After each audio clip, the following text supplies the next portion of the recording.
Russia में इस समय इंडियन वर्कर्स की डिमांड तेजी से बढ़ रही है क्योंकि रशिया अपने देश में मैन पावर शॉर्टेज का सामना कर रहा है। कामकाजी उम्र की आबादी कम हो रही है, लोग रिटायरमेंट ले रहे हैं और वहीं यूक्रेन वॉर की वजह से भी वर्क फोर्स पर असर पड़ा है। यही वजह है कि रशिया अब इंडिया की तरफ देख रहा है और इस वजह से रशिया और इंडिया के बीच माइग्रेशन एंड मोबिलिटी पैक्ट तैयार हो रहा है, जिसके तहत 70,000 इंडियन वर्कर्स रशिया भेजे जा सकते हैं।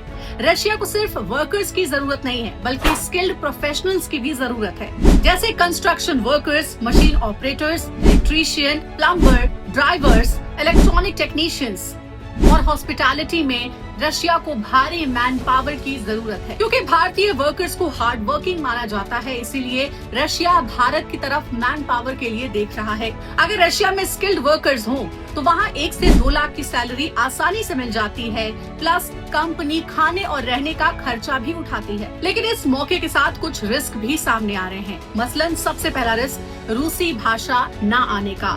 दूसरा, कुछ ऐसे भी इलाके हैं जहाँ पर वॉर चल रहा है, जिसकी वजह से सेफ्टी सिक्योरिटी एक बड़ा कंसर्न बन जाता है। साथ ही साथ फर्जी एजेंसियों का धोखा और कॉन्ट्रैक्ट वीजा को ठीक से ना पढ़ना, ये कुछ रिस्क फैक्टर्स सामने आ रहे हैं अगर आप इंडिया से रशिया कमाने के लिए जाना चाहते हैं तो। इसीलिए अगर आप रशिया जाना चाहते हैं तो सरकारी या फिर रजिस्टर्ड एजेंसी के थ्रू ही जाएं, जो कि रिक्रूटमेंट कराती हो। साथ ही युद्ध वाले इलाकों में ना जाएं बल्कि सुरक्षित शहरों में ही नौकरी करने का चयन करें। कुल मिलाकर रशिया में इंडियन वर्कर्स की डिमांड तेजी से बढ़ रही है और आने वाले समय में ये डिमांड और भी ज्यादा बढ़ सकती है। इसलिए अगर आप रशिया जाने का प्लान बना रहे हो तो ये वीडियो आपके काम का है। इसे जरूर देखें, लाइक, शेयर, सब्सक्राइब करना ना भूलें।